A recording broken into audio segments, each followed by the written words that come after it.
Aujourd'hui, j'ai le très grand plaisir d'accueillir Maxence Laillé, journaliste scientifique pour cet ouvrage, L'énergie secrète de l'univers, aux éditions Guy Trédaniel. Maxence, bonsoir à toi. Bonsoir Laurent, bonsoir tout le monde. C'est un réel très grand plaisir de t'accueillir ce soir dans le cadre de cette émission. L'énergie secrète de l'univers. Maxence, je n'arrête pas de parler de ce bouquin dès que j'ai commencé à mettre le nez dedans. Auprès des auditeurs, comme ça, parcimonieusement, de façon à conserver cette émission d'une manière générale, et puis en même temps de pouvoir être heureux intérieurement, de constater qu'un livre de vulgarisation scientifique sur ce que peut revêtir l'énergie secrète de l'univers, j'ai adoré. J'ai adoré ton bouquin, ça a été un délice du début à la fin, de voir comment tu as réussi à suivre une trace, une trame, qui ne se dément pas du début à la fin. Tu reviens sur certains sujets, certains thèmes, puis tu continues, ça va toujours plus loin, et de voir que finalement, cette énergie, elle est vraiment partout. Partout, et que autant il y a des civilisations comme la Chine qui, avec connaissance de ça, on peut appeler le chi, le ki, le prana, en Inde, en Asie, et de voir comment, avec les sciences actuelles, de ce que nous comprenons de ce qu'est la matière, de ce qu'est l'énergie, de ce qu'est la vie. Et j'aimerais te citer avec ces propos. En Espagne, des médecins soignent des brûlures graves à l'aide d'une lampe de poche et de simples filtres colorés autour de l'arc-en-ciel. En Australie, des ingénieurs veulent construire une tour de plusieurs centaines de mètres de haut pour générer de l'électricité à l'aide de courants d'air chaud.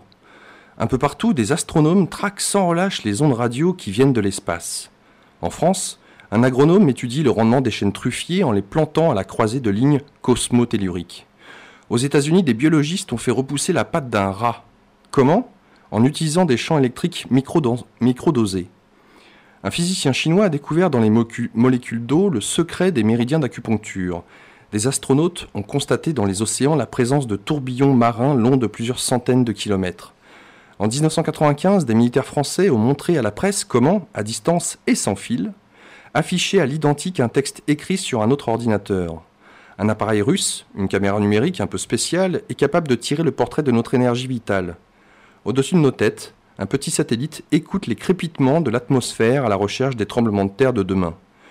Autour de la planète, une cinquantaine d'ordinateurs en réseau fabriquent des chiffres au hasard pour écouter la température psychique, entre guillemets, du globe. La régénération, les hologrammes, les cures de lumière, la supraconductivité, la machine de Priory. Autant d'exemples de sujets scientifiques un peu marginaux où j'accumulais les références. Des domaines passionnants, apparemment formidablement éloignés les uns des autres, mais entre lesquels, peu à peu, j'en avais l'intuition, des correspondances persistantes se tissaient. Des rapprochements fondés sur des principes physiques connus et éprouvés, mais répétés, déclinés à des grandeurs et des échelles différentes. Pur hasard, simple conviction, ou véritable convergence ? Je pense que c'est un bon moyen de voir un petit peu ce dont on va parler ce soir. Toutes ces questions et ces remarques. Pour écrire ce livre, est-ce que justement ça a été la compilation d'informations éparses de droite et de gauche que tu as tenté de rassembler en cet ouvrage ? D'abord, merci beaucoup pour cette introduction et puis pour la citation, la lecture d'un passage de l'ouvrage, de l'introduction. Et ensuite, pour répondre à ta question, donc vraiment, je suis très très touché par par le plaisir que tu as pu avoir à parcourir l'ouvrage et à naviguer au milieu des informations qu'il contient. Alors, pour répondre à la question, est-ce que c'est une compilation ou non ? Oui et non, c'est-à-dire que pour moi, ça n'en est pas une. C'est plutôt une aventure, c'est une enquête, on peut appeler ça éventuellement un voyage, on peut appeler ça une quête même éventuellement, mais c'est en deux temps, c'est-à-dire que comme j'ai pu le raconter dans l'introduction, j'étais intéressé par ces sujets-là, je compilais des informations sur ces sujets-là, j'avais la chance, via ma grand-mère, de disposer de bouquins, par exemple, de l'aventure secrète, là, les petits bouquins en poche qui existaient à un moment, donc ça permet de cultiver une forme de curiosité un peu positive quand on a une dizaine ou une quinzaine d'années. Bref, j'étais vraiment branché par les sujets alternatifs, mais simultanément, ça n'empêche pas de de fonctionner avec le monde du quotidien, d'avoir les pieds sur terre, et voilà. Et je travaillais donc avec les années 95, j'ai commencé à être journaliste sur des sujets qu'on appelle cyberculture, c'est-à-dire ceux liés aux nouvelles technologies de l'information, de l'informatique, réalité virtuelle, ordinateur du futur, électronique, donc éventuellement on tombe dans l'infiniment petit avec la question des nanotechnologies. Et en 99, donc j'ai commencé à être un peu moins journaliste multimédia, un peu plus journaliste scientifique, en commençant à chroniquer des news liées aux nouvelles technologies de l'énergie, aux nouvelles technologies de l'environnement et aussi aux nouveaux matériaux. Et c'est là où j'ai vu qu'il y avait des points communs. On parlait tout le temps de volts, on parlait tout le temps d'ampères, il y avait des histoires de champs magnétiques, il y avait des histoires de fréquences. Il y avait comme ça des éléments scientifiques qui étaient, que je retrouvais au gré des communiqués de presse d'universités, de centres de recherche aux États-Unis, d'universités en Allemagne, et même de conférences de presse pouvant être faites par le CNRS en France, quoi, par exemple. Donc, sciences dures, on était avec des domaines très différents, que ça concerne par exemple des frigidaires qui allaient dépenser moins d'énergie, ou que ça concerne donc évidemment des choses liées aux nouvelles technologies sans fil, puisque les années 99-2000, le téléphone mobile commençait à se développer un peu plus. C'est en 98 qu'on a atteint le premier million d'abonnés au téléphone mobile en France, donc on s'en souvient pas, à l'époque ça s'appelait Itinéris, il n'y avait que France Télécom, enfin voilà, c'était tout ça. Et puis, donc moi je voyais un peu toutes ces choses-là, et je me suis dit, bon, il y a quand même des choses qui se déroulent, et notamment, qu'est-ce que l'on sait quant aux interactions, quant à la cohabitation, à la coexistence entre des appareils autour de nous qui rayonnent de l'énergie électromagnétique, et les êtres vivants, le corps humain, qui lui-même fabrique aussi de l'énergie électromagnétique. On aura le temps, je pense, l'occasion d'en reparler dans le cadre de l'émission. Et du coup, ça m'a fait non plus fonctionner à l'aide de communiqués de presse qui pouvaient arriver au fil des news qui tombent tous les jours, et on est un peu comme ça submergé par des infos qui sont émises par des scientifiques ou par des universités académiques, des centres académiques qui cherchent à valoriser leurs découvertes et leur savoir-faire. Mais moi du coup, hop, j'ai commencé un peu plus à naviguer et à faire des liens avec l'histoire, ou en tout cas avec l'histoire scientifique. Et du coup, là, j'ai vu, j'ai comme ça que j'ai découvert Wilhelm Reich et l'orgone, que j'ai découvert Tesla, ou en tout cas, c'était des noms qu'on connaissait, mais tant qu'on ne s'est pas penché dessus, tant qu'on n'a pas enquêté, entre guillemets, même si c'est pour faire un article de 5 ou 6 pages, tant qu'on n'a pas un peu plongé à l'intérieur, on comprend, on mesure pas l'importance de ces personnes dans l'histoire scientifique, que ce soit l'histoire des psychothérapies, ou que ce soit l'histoire des sciences ou des sciences et techniques de l'électricité. Bref, et ce qui fait qu'il y a eu comme ça une masse critique un peu de connaissances scientifiques officielles qui m'ont fait basculer de l'autre côté en disant non mais là-dedans il y a quand même des liens quoi. Par rapport à tout ça, il y a des liens, c'est évident. Et puis là ensuite je rencontre, donc je commence à aller dans des centres, dans des événements un peu alternatifs comme Sciences Frontières, comme des congrès ou des forums comme ça qui se passaient un peu partout en France ou en Grande-Bretagne ou ailleurs. Et puis là, je rencontre un journaliste qui s'appelle Eric Pigani, avec qui on sympathise, et qui me voit un peu comme ça, être super branché par les énergies du futur, la fusion froide, la supraconductivité, il y a plein de choses qu'on peut raconter, l'énergie solaire, enfin bon, la constante solaire. Et il me dit, oui, c'est intéressant, mais en même temps, ça peut être sympa de faire le lien avec le qi, avec l'acupuncture, avec la tradition chinoise là-dessus. Et du coup, ça, c'était un peu, ok, mais comment je peux faire pour faire le lien en parlant de la fusion froide ou en parlant de Tesla, quoi. Donc du coup, j'avais déjà fait tout un sommaire, tout un plan, j'en ai jeté la moitié, j'en ai conservé une certaine moitié, et puis j'ai laissé un peu décanter, et là, j'ai commencé à avoir des passerelles éventuelles pour tisser tout cela ensemble, et pour justement avoir cette vision intégrative, qui est celle, par exemple, de la tradition chinoise, par rapport aux forces ambiantes présentes dans l'univers, en sachant que déjà quand on commence à raisonner comme ça, quand on commence à envisager que il y a des flux d'énergie autour de nous, et il y a des énergies qui s'exercent sur nous, qui exercent une force à distance, on est déjà dans une démarche scientifique à la façon occidentale, à la façon moderne, puisque on parle beaucoup de la physique quantique, mais en fait ce qui va avec la physique quantique, c'est une notion qu'on appelle la physique des champs, et ça fait donc 120 ans bientôt qu'on est dans la physique des champs en Occident. La physique des champs, c'est quoi? C'est le fait qu'une particule, un objet, un peu de matière, puisse exercer une force à distance. Puisse exercer une force à distance sans fil. Donc on est sur des influences à distance, donc ça veut dire que n'importe quel électron qui nous compose, n'importe quelle cellule chargée, une protéine, un ADN, n'importe quoi, va aussi exercer une force à distance. Donc, Voilà, il y a des flux d'énergie autour de nous, il y a des échanges, et les Chinois en parlent d'une certaine façon, et la science de notre côté en parle d'une autre façon. Et c'est là où du coup, ça m'a donné comme des perspectives ou des grilles de lecture pour aborder ces informations-là et pour vraiment les agencer entre elles. Ça devait pas être forcément évident à les agencer, mais je trouve que tu t'en es super bien sorti. Ce livre, c'est, alors, comme je l'ai dit, un bouquin de vulgarisation qui nous permet vraiment de réaliser, oui, de réaliser à quel point finalement nous sommes énergie et que tout, je dis bien tout, intérieur, extérieur, n'est qu'énergie. Énergie, c'est quoi? C'est de l'information qui circule selon certaines gammes de fréquences et tout de ce qui nous entoure, des couleurs, des sons, c'est de l'information qui circule à des gammes de fréquences. Qu'est-ce qui se passe aussi en nous? Ça, c'est super intéressant. Et c'est cette vulgarisation que tu as réussi à faire, à tisser ce fil d'Ariane. En plus, avec, je dirais, ton écriture, on avait vraiment le sentiment que, un peu Sherlock Holmes, voilà.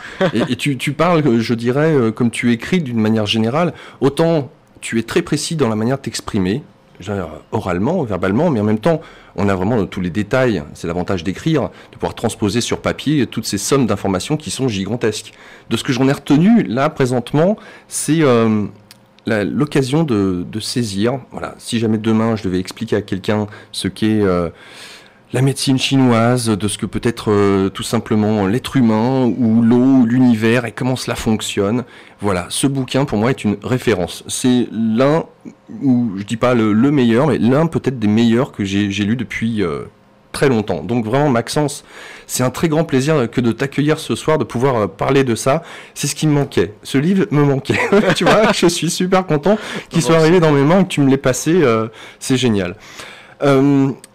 Comment est-ce que tu t'es orienté vers justement la tradition chinoise? Qu'est-ce que tu avais comme bribe de connaissances, ou qu'est-ce que tu pensais savoir de la tradition chinoise, de ce que pouvaient être ces réseaux, ces méridiens, ces réseaux d'acupuncture, ces énergies dont on nous parle à travers la médecine chinoise? Est-ce que tu avais une idée claire de ce que ça pouvait être? Tout commence dans ton parcours en juin 2001 où tu vas à l'exposition de médecine chinoise qui a lieu à la Villette à ce moment-là.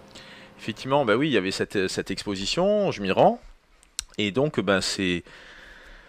on est en immersion dans des installations, dans des schémas qui sont dessinés au sol.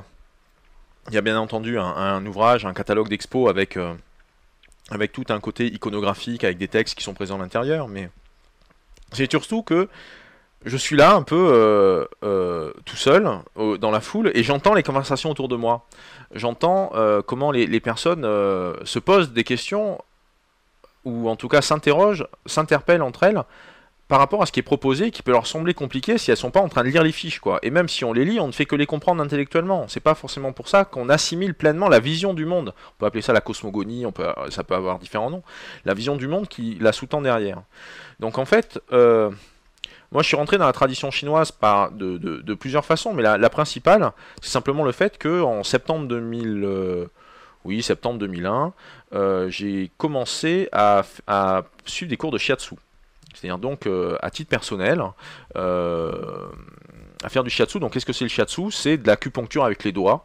C'est une forme, voilà, c'est des massages qu'on peut faire, ou en tout cas des pressions qu'on exerce avec le pouce sur des points qui sont les points d'acupuncture. C'est une technique plutôt japonaise, et bon, il y a plusieurs écoles de shiatsu bien entendu, et donc moi le shiatsu que je suivais était celle qui avait intégré la médecine chinoise au sein dans sa théorie, et donc bien entendu qui intégrait la notion des méridiens.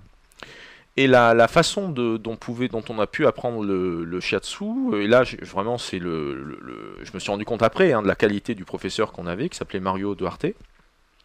Et donc avec Mario, l'idée c'est que on ne pense pas, ce qui compte c'est faire et ressentir. Donc ce qui fait qu'en fait toute la première année, on est juste en train d'appuyer et de répéter des mouvements qu'on appelle les katas, qui sont des enchaînements de base ou des postures de base ou des façons vraiment de faire des pressions. Donc le kata du dos, le kata du visage, les jambes, les bras et ainsi de suite. Ce qui compte c'est de travailler la mémoire du corps sans penser. C'est uniquement à partir de la deuxième année qu'on travaille la théorie. Et ce qui fait qu'en fait, ça m'a permis, pendant les 2, 3, 4 ans qu'ont duré ce cursus en shiatsu, d'intégrer, d'assimiler, d'avoir le temps d'assimiler la vision du monde chinoise, qui est une vision simplement, je peux le dire aujourd'hui, ça me venait en 2005, 2006, 2007, hein, c'est une vision écologique. C'est une vision écologiste. C'est-à-dire qu'il y a un système extérieur qui est le monde, qui est la nature. On a un système intérieur, c'est le corps humain, ce qui se passe à l'intérieur du corps. Donc c'est l'idée du microcosme et du macrocosme. Et après, il y a il y a une analogie qui va se faire en disant ce qui se passe à l'extérieur, c'est comme ce qui se passe à l'intérieur, ou réciproquement. Mais en tout cas, ce qu'il y a de sûr, c'est que on se retrouve donc avec une vision du monde où le corps humain est un système ouvert qui est en interaction, qui va faire l'objet d'influence de la part de l'extérieur. Donc c'est une approche écologique, c'est un système où ce sont des systèmes qui sont en relation les uns avec les autres, et c'est l'histoire du papillon, du battement d'aile de papillon qui va générer une tempête à l'autre bout de la Terre. Il se trouve que depuis 30 ans, une vision systémique ou une vision intégrative ou une vision écologique, scientifiquement parlant, dans la culture occidentale, c'est aussi présent.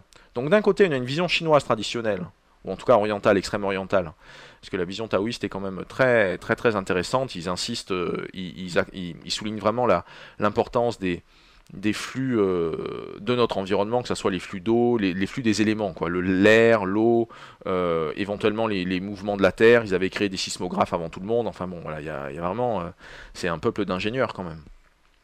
Donc il y a une certaine vision du monde avec donc des énergies qui sont en interaction, des forces qui sont en interaction et qui influencent des systèmes plus petits au sein du très grand.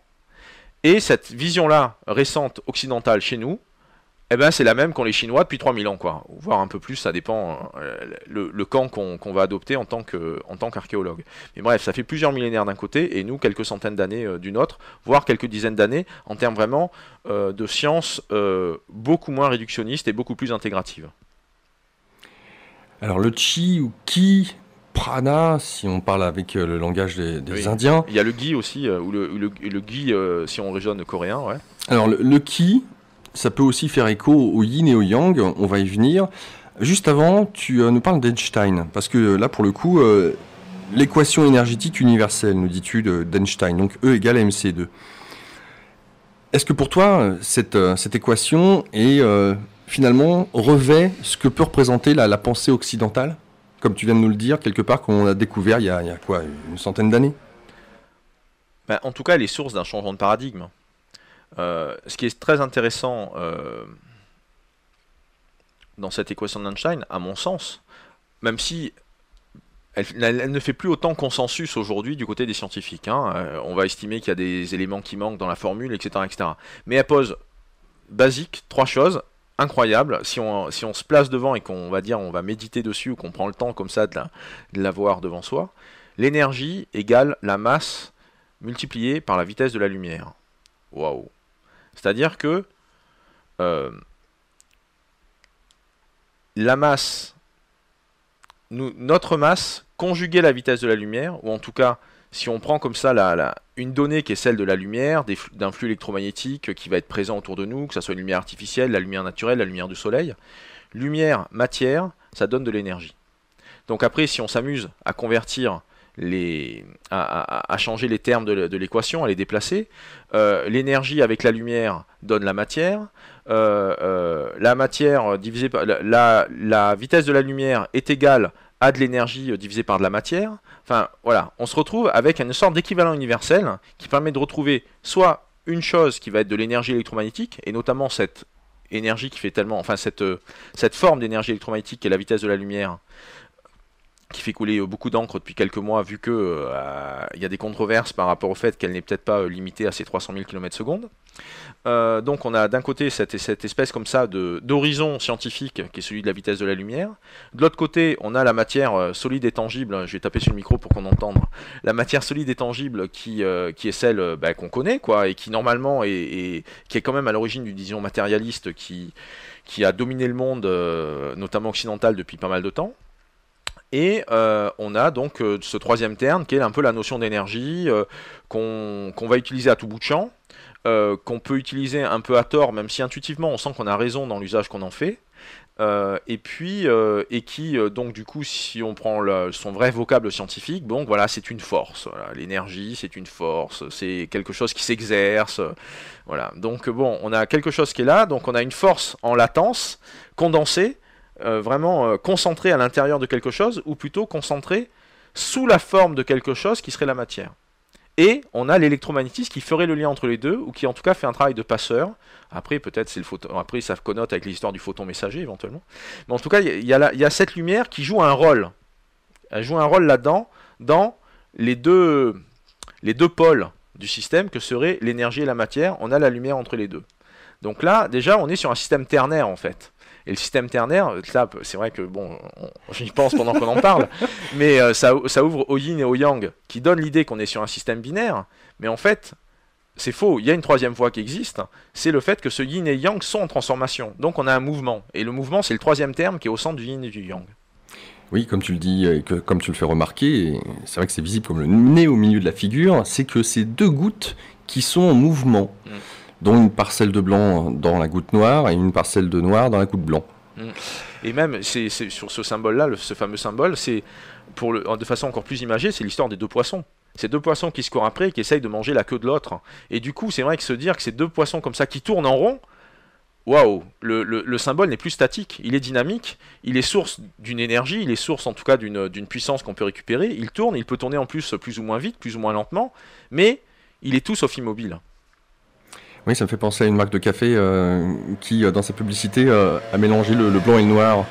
Ah, et ça tourne. Je ne le citerai pas.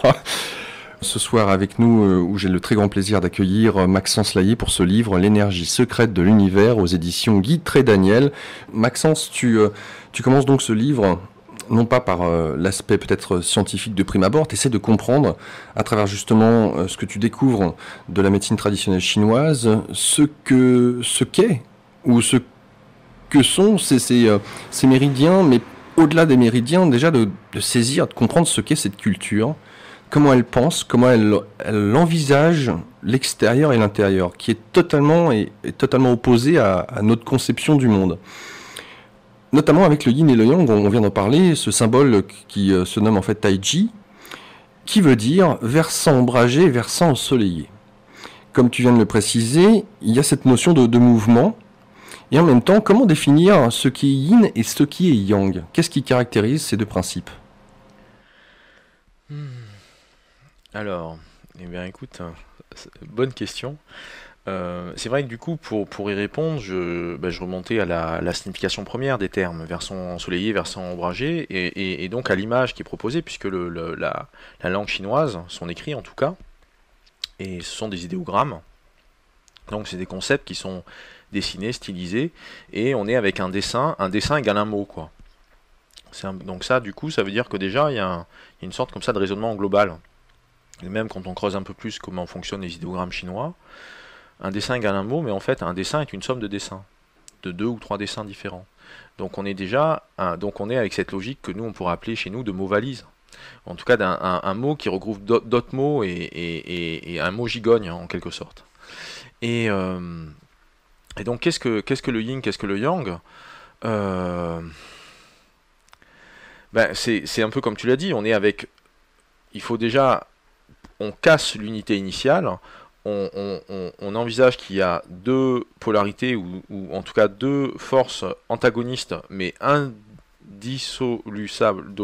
indissolublement liées, qui sont ensemble, qu'on ne peut pas séparer. Elles sont inséparables et simultanément elles sont opposées. Donc déjà, en fait, on est sur du paradoxe. C'est peut-être pour ça que j'ai du mal à trouver les mots, parce que c'est en fait une conception paradoxale, avec deux termes. Donc du coup, qui dit paradoxal, si on reprend des bases philosophiques de notre culture à nous occidentale, ça peut être la dialectique. Dialectique qui nous invite à considérer deux termes qui sont en interaction les uns avec les autres. Donc ok. On revient au yin et au yang. Donc le yin et le yang, qu'est-ce que c'est? Le yang c'est actif, le yin c'est passif. Le yang c'est de la lumière, le yin c'est du sombre. De façon plus intéressante, ce qui est yin, c'est oui. Ce qui est yang, c'est non. Donc en fait, on se retrouve comme ça avec une espèce comme ça de tableaux où l'ensemble du monde peut se répartir à droite ou à gauche, et l'ensemble du monde peut se répartir ainsi à droite ou à gauche. Et puis ça nous donne une photographie où les choses sont un peu noir-blanc, quoi. Ça peut donner cette impression-là. Mais là où ça devient vachement plus nuancé, vachement plus intéressant, c'est que, en fait, quelque chose qui est à la lumière peut être moins lumineux que quelque chose d'autre. Donc ce qui fait que quelque chose qui est yang, ou qui semble être yang, dans une autre situation, dans un autre contexte, comparé à quelque chose d'autre, peut devenir yin. Donc on est là on bascule d'un relativisme absolu, en fait. On bascule d'un relativisme... On passe d'une approche tranchée, ultra contrastée, noir-blanc, à une approche d'un relativisme absolu. Alors ça, du coup, ça peut être un peu dérangeant si on est dans une conception du monde où tout ce qui est un peu entre deux eaux, flottant, incertain, pas tout à fait défini, ou en tout cas mouvant, mutable, peut gêner.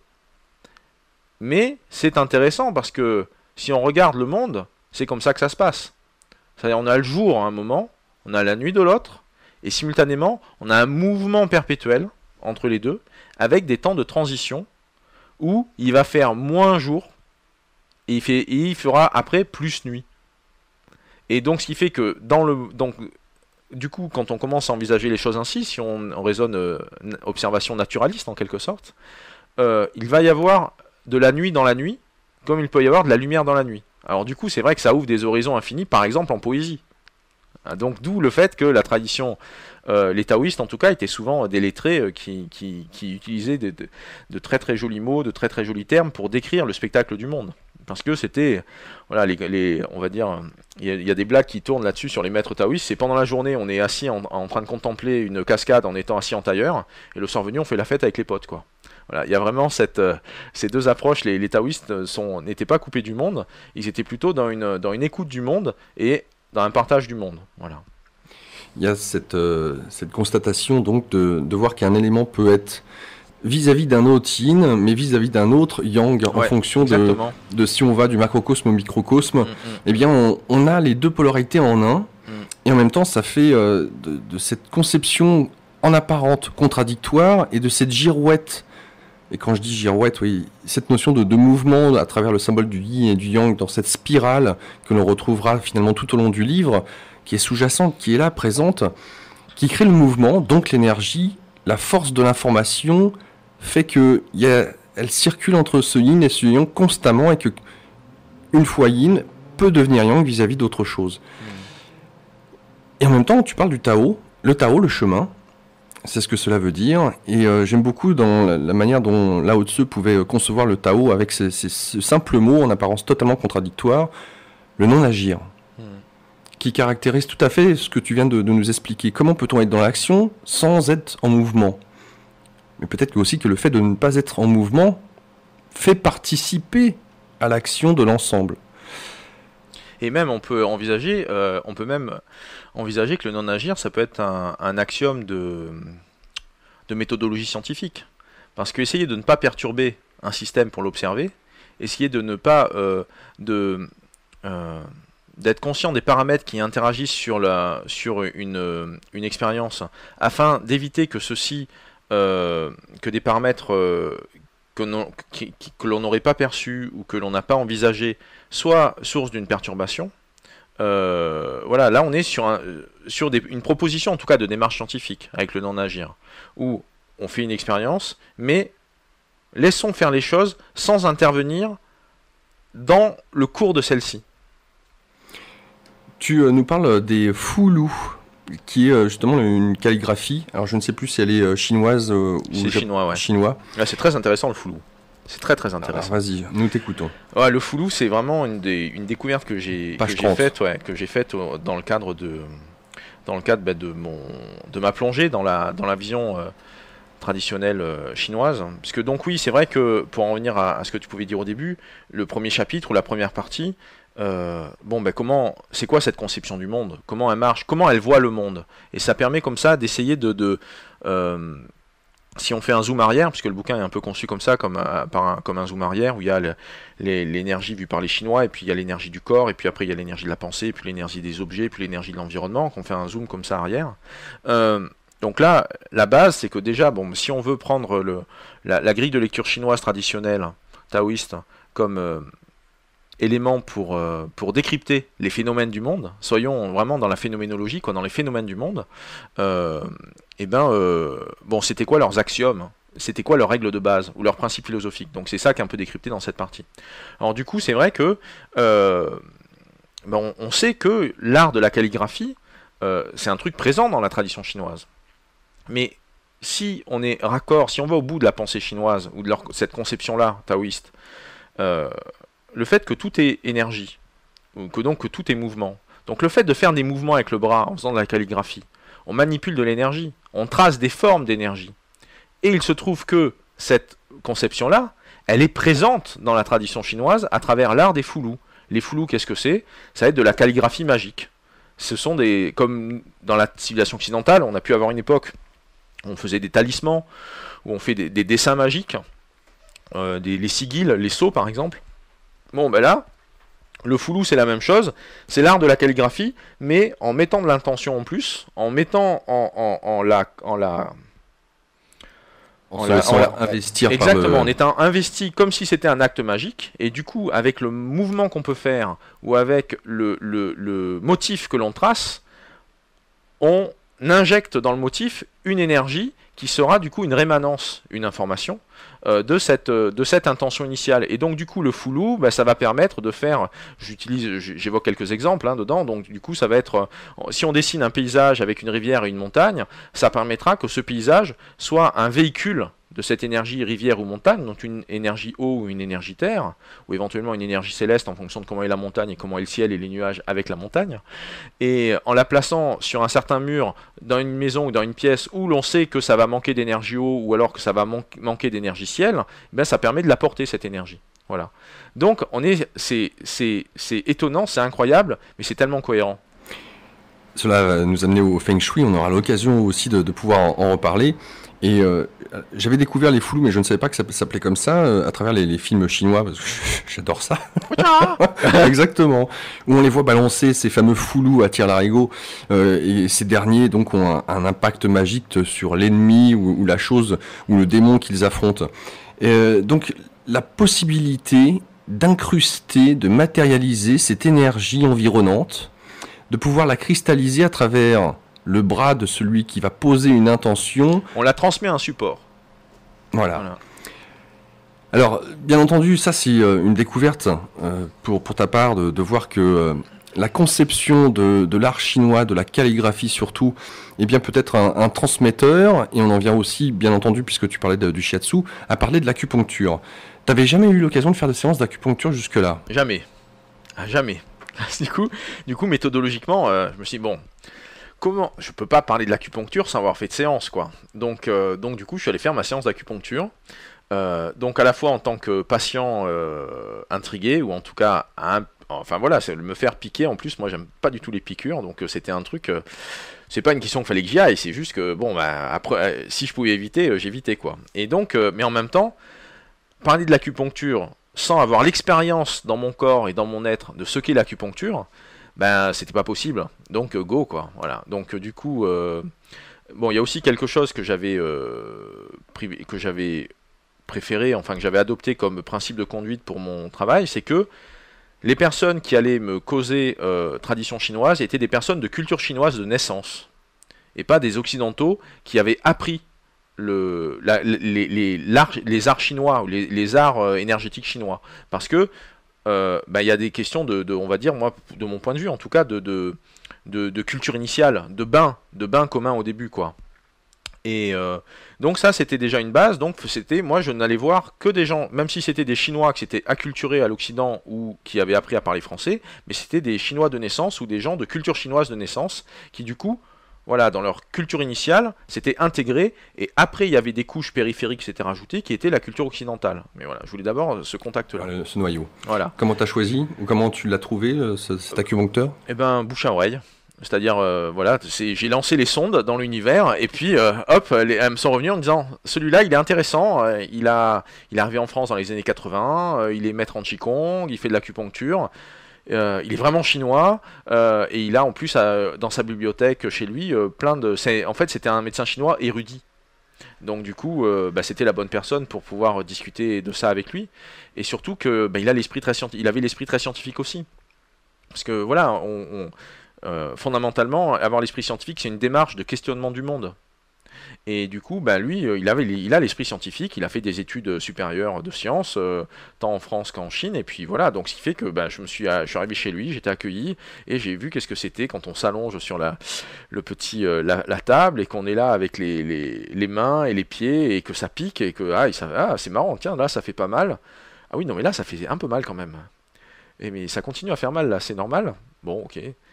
Enfin, c'est quand même étonnant parce que c'est au même point, mais c'est symétrique. Mais là, d'un côté, ça fait pas mal et de l'autre côté, ça fait mal. Enfin voilà, il y a tout ce vécu-là. Puis quand on passe effectivement 20 minutes assis là, enfin allongé sur sa petite table à attendre qu'il revienne, c'est un peu un moment de solitude quand même. Hein, c'est intéressant.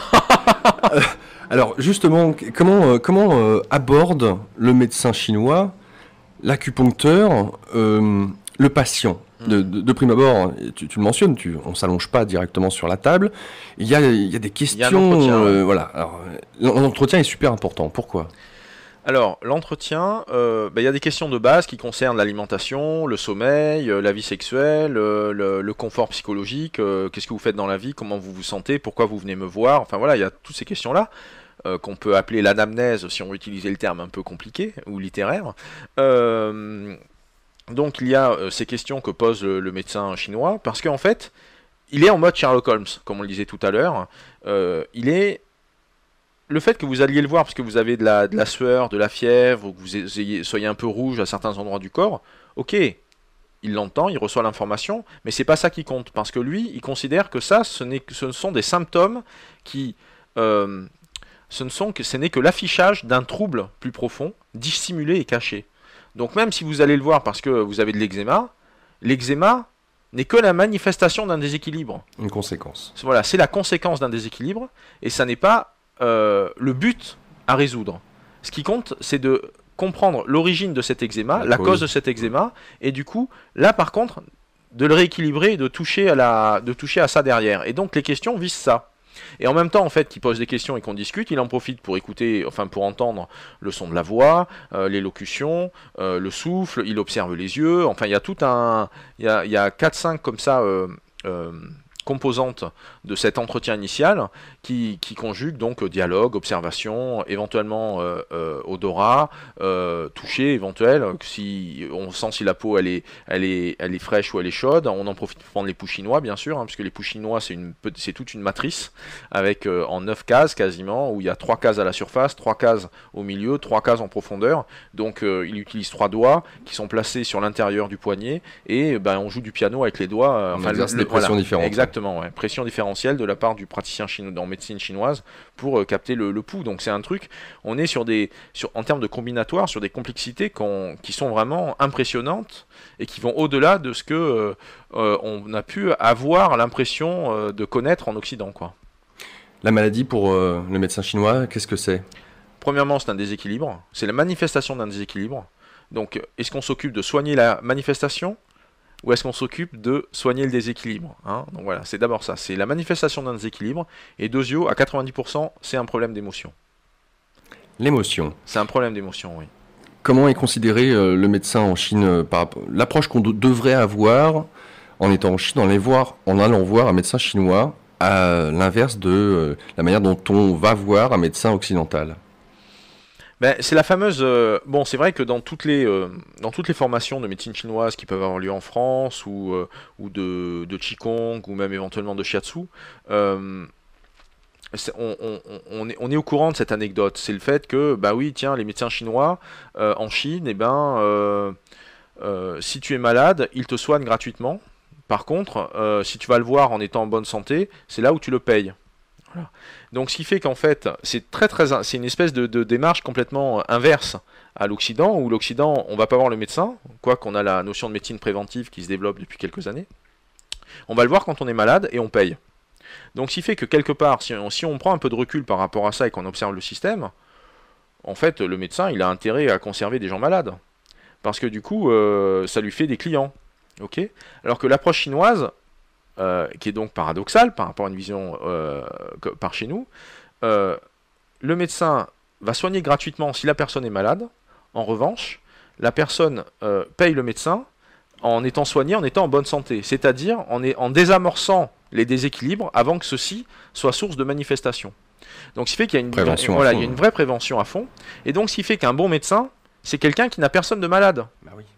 Parce qu'il est capable de désamorcer tous les problèmes avant qu'ils apparaissent. Donc du coup, les gens vont le voir parce qu'ils sont contents de rester en bonne santé. Non, mais c'est génial. C'est assez sidérant quand on commence à le penser. Alors c'est vrai que cette anecdote-là, on se dit, tiens, est-ce que c'est une légende urbaine ou est-ce que c'est un truc un peu... une jolie histoire, quoi. Non, j'ai vérifié. En tout cas, on n'est pas dans de la légende orale. On n'est pas dans de la rumeur. C'est vraiment quelque chose qui est présent dans...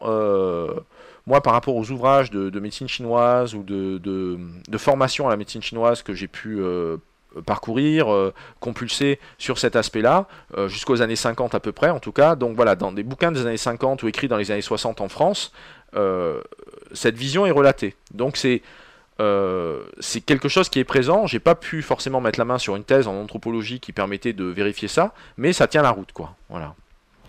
De cette séance d'acupuncture, alors, quelle question que tu lui poses finalement? Est-ce que tu as... J'essaye de pas trop en poser. J'essaye de pas trop en poser parce que justement, je suis censé être un patient et pas quelqu'un qui vient le voir pour une séance d'acupuncture, mais en n'étant pas un patient. Donc non, je vais le voir pour avoir une séance d'acupuncture. Donc, je me mets dans la peau de quelqu'un, je suis une personne qui est sincèrement en train de venir faire une séance. Après, ça n'empêche pas d'avoir les yeux grands ouverts, les oreilles, je suis très très à l'affût de ce que je peux ressentir dans le corps, mais contrairement à d'autres rencontres que j'ai pu avoir plus loin dans l'ouvrage, j'avais pas mon enregistreur qui était en train de tourner, voilà, tout était dans une question de ressenti de ton corps, de ce que tu pouvais toi ressentir. Ouais. Et dans ce sens-là, est-ce que tu y es allé en ayant une problématique spécifique? Aucune. Non, aucune. Justement, j'y allais en mode préventif. D'accord. Enfin, justement, j'y allais en mode, je viens vous voir pour savoir ce que c'est, et comme justement, j'ai pas vraiment de problème, ça me permet de ressentir ce que ça peut faire. Alors du coup, c'est rigolo, puisque comme j'avais pas vraiment de problème, du coup, automatiquement, c'est pas forcément flagrant au niveau de l'effet. Mais cependant, j'ai pu... Et du coup, c'était d'autant plus intéressant de voir, mettons, puisque le corps humain est symétrique dans sa conception, donc il a enfoncé des aiguilles sur certains points du côté droit de mon corps et sur les mêmes points, mais de l'autre côté gauche, et dans un certain côté, ça s'enfonce comme dans du beurre et ça me fait pas mal, et dans l'autre, il y a une aiguille qui m'a fait un mal de chien. Et alors ça, c'est très intéressant de sentir qu'on a donc des zones de tension comme ça, dont on n'a pas conscience, qui sont pourtant présentes à la surface du corps. Quand tu dis zone de tension, c'est suite à ce que tu avais pu lire comme ouvrage, qui pouvait expliquer ou justifier le fait que tu aies une sensation plus forte à un endroit qu'à un autre. C'est toi qui mettais, bon là apparemment, tension. Disons en tout cas, c'est comme quand vous sentez que vos muscles sont contractés. C'est un peu cette sensation-là. Puisque là, en l'occurrence, moi, c'était sur le dessus de l'avant-bras gauche. Et donc, waouh! Et parce qu'il y a de la douleur, donc automatiquement, on a envie de faire un mouvement d'ouverture et de fermeture du poing pour faire jouer ses muscles. Et là, on prend conscience qu'il y a vraiment une dissymétrie ou une différence d'un bras à l'autre dans la façon dont on va être contracté. En même temps, cela va... Est-ce qu'il a eu l'occasion, d'ailleurs, ce médecin, de te dire... au final, de tout ce que tu avais pu lui dire. Et après la séance, est-ce qu'il t'a fait un petit peu un topo en disant, bon bah voilà, vous avez mangé peut-être trop de ceci, trop de cela, vous êtes un peu trop stressé, vous étiez relativement harmonieux dans vos énergies, j'ai dû rétablir à tel endroit. Est-ce qu'il a justifié ou expliqué ce qu'il avait fait ou très peu. Quel constat il avait pu faire? Non, très peu. Très peu parce que c'est dans ce sens-là où il est vraiment très très chinois.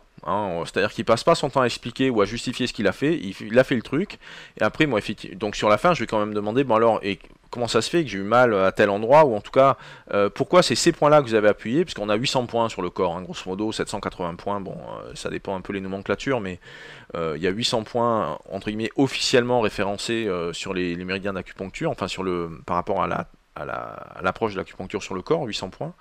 Bon, pourquoi il a utilisé ces 10 points-là? Et du coup, il m'a dit, bah oui, mais c'est parce que, effectivement, moi j'ai cherché à rééquilibrer les choses et j'ai utilisé des points du gros intestin, j'ai utilisé des points du cœur, etc., etc. D'où le fait qu'il m'avait piqué sur les bras ou sur les mains, ouais. Pour ce qui est de l'alimentation, alors, est-ce que là, pour le coup, c'est extrêmement compliqué pour être pensé. Comment est-ce que la culture chinoise voit l'alimentation? C'est génial. Moi, je trouve ça complètement génial parce que si vous voulez, c'est vrai que bon, j'ai fait pas mal de prospectives aussi et donc je suis un peu les tendances où j'ai en tout cas je vois passer des infos un peu tous azimuts et on a une tendance qui est présente, ou en tout cas depuis une dizaine d'années, elle existe vraiment d'un point de vue marketing, c'est la notion des alicaments. C'est-à-dire des groupes agroalimentaires qui vont faire des aliments qui auraient des vertus médicamenteuses. Donc là, les alicaments, on est vraiment avec des ajouts de principes actifs dans les aliments pour en faire des médicaments qu'on ingère. Et un des axiomes de base de la médecine chinoise, parce qu'on parle de l'acupuncture, mais la médecine chinoise, c'est 5 techniques différentes. Il y a l'acupuncture, les massages chinois, le qigong, la pharmacopée et la cuisine, quoi, grosso modo. Voilà. Donc, qui serait un peu comme la pharmacopée, c'est un peu le cran au-dessus par rapport à la cuisine. Mais l'alimentation, pour la médecine chinoise, c'est la première médecine.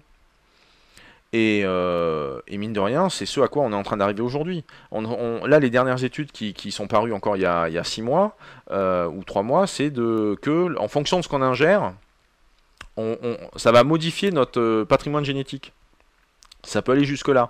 C'est-à-dire qu'on savait que ce qu'on ingère bien sûr influe sur notre métabolisme, c'est-à-dire si ça a une influence sur le métabolisme, ça modifie la façon dont nos protéines fonctionnent, donc ça modifie comme ça des équilibres chimiques qu'on a dans le corps à travers nos protéines, mais que sont nos gènes ou que sont notre ADN? Ce sont des protéines. Et en fait, il apparaît par rapport à des études qui sont allées voir un peu plus spécifiquement dans ces directions-là, que ce qu'on mange modifie la façon dont notre ADN se reproduit ou se pérennise, et ça peut même donc avoir, pour certains types d'aliments, ça peut même avoir une incidence sur certains gènes.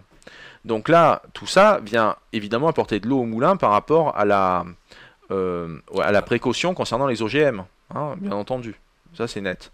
Ça montre bien que nous sommes des systèmes ouverts qui pourront être influencés, modifiés, perturbés par n'importe quelle force extérieure. Et qu'est-ce que c'est que la nourriture ou l'alimentation? C'est de la matière condensée. C'est de la matière, donc c'est une structure d'énergie que nous sommes en train d'avaler. Alors du coup, on peut...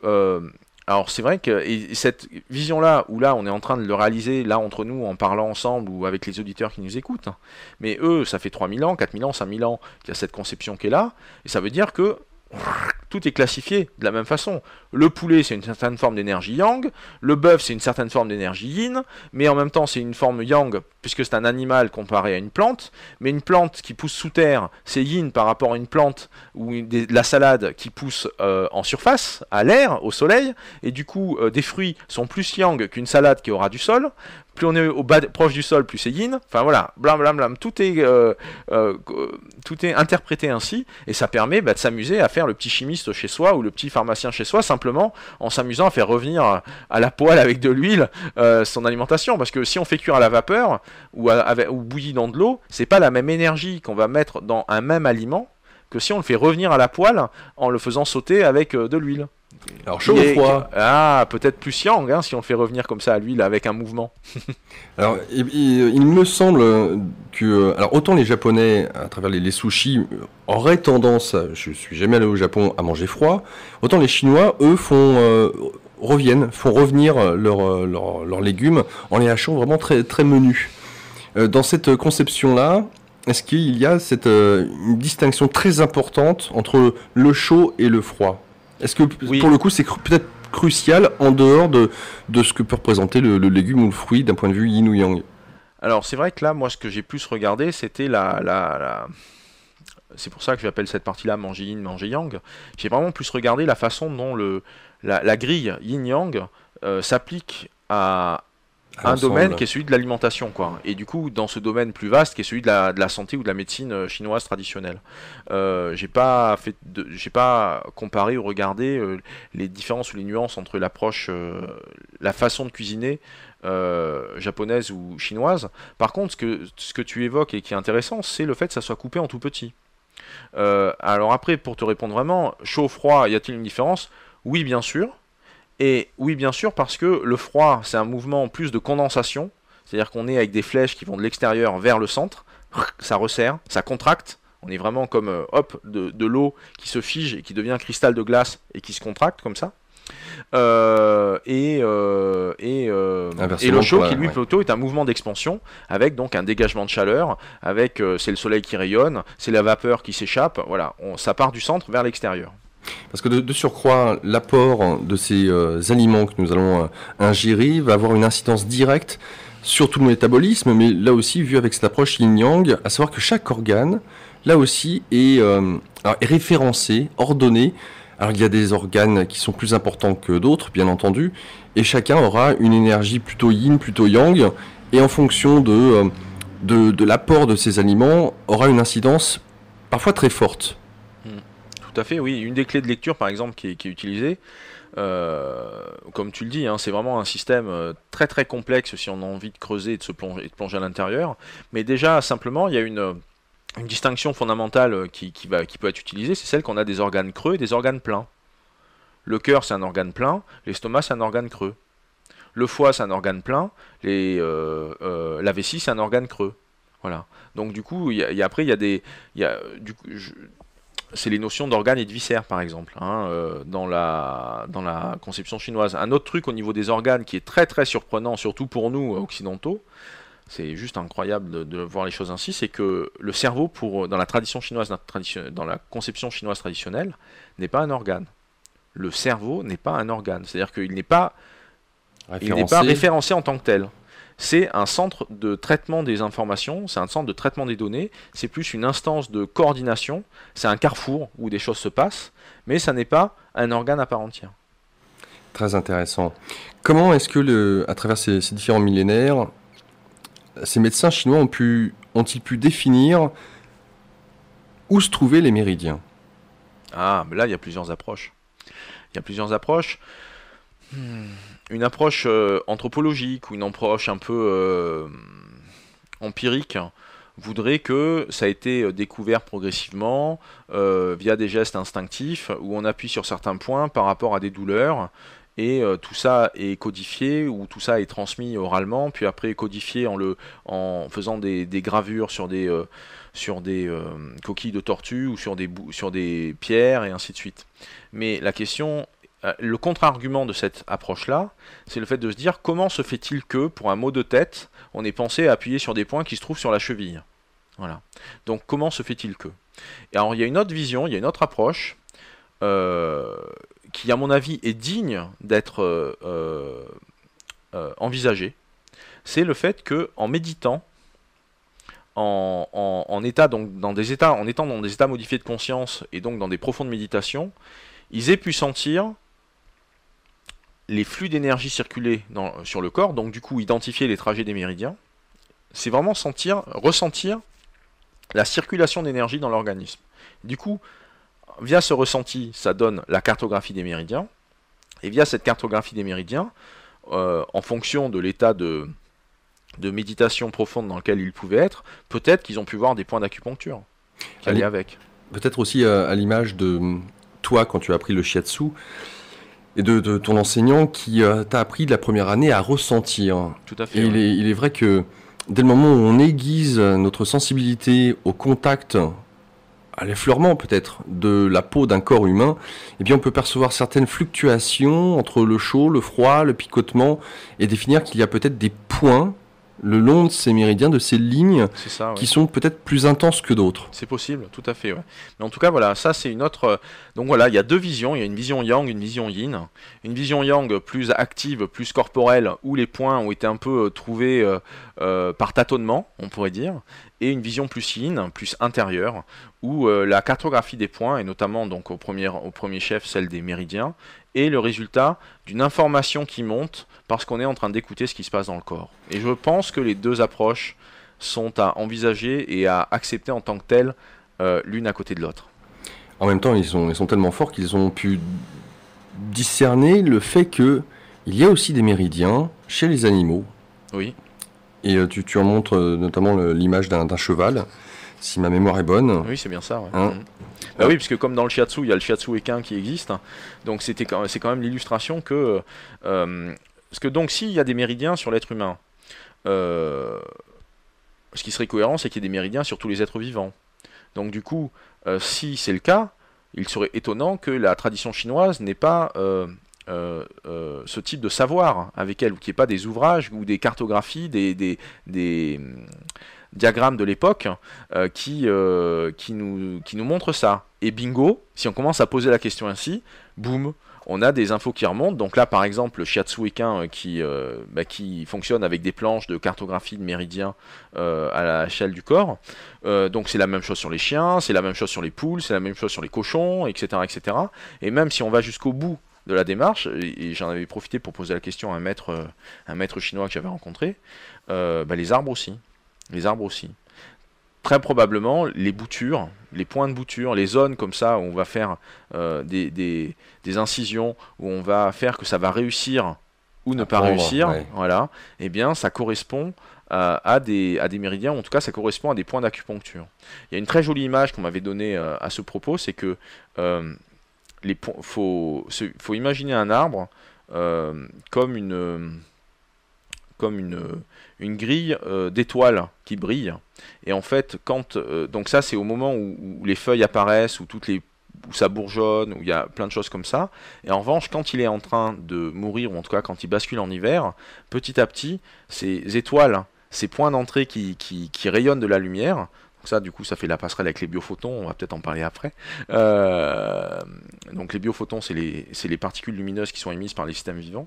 Donc ces points s'éteignent. Et bien sûr, un bois mort, c'est un point où il n'y a plus aucune lumière qui rayonne au gré de ces points d'acupuncture à lui, quoi. Et ce que me disaient donc les maîtres chinois, c'est que mine de rien, il y a quand même eu pas mal de purges et pas mal de chasses aux sorcières sur la tradition chinoise au gré des millénaires de la civilisation chinoise, hein, et surtout bien sûr avec l'époque de Mao, et puis aussi les enjeux politiques qui accompagnaient Mao. Cette forme de révolution culturelle. Et du coup, il y a beaucoup de bouquins qui étaient par exemple dédiés à l'acupuncture des arbres qui ont disparu, quoi. Et donc, ce qui fait que, oui, il y avait des maîtres qui étaient spécialisés en ça, des maîtres qui étaient spécialisés sur les méridiens et l'acupuncture des arbres. Donc, il nous reste à méditer pour retrouver ces informations-là. C'est le moins qu'on puisse dire. Parce que ce travail que tu as pu faire nous montre à quel point il y a cette tradition qui est là. Que on a encore du mal, hein, parce que pour rappel pour les auditeurs, autant l'acupuncture est enseignée par exemple en fac de médecine, mais n'est pas reconnue en tant que médecine à part entière. À proprement parler, on n'a pas la possibilité pour quelqu'un qui aurait l'occasion de suivre des études d'acupuncture, de pouvoir être considéré comme un médecin à part entière en Occident.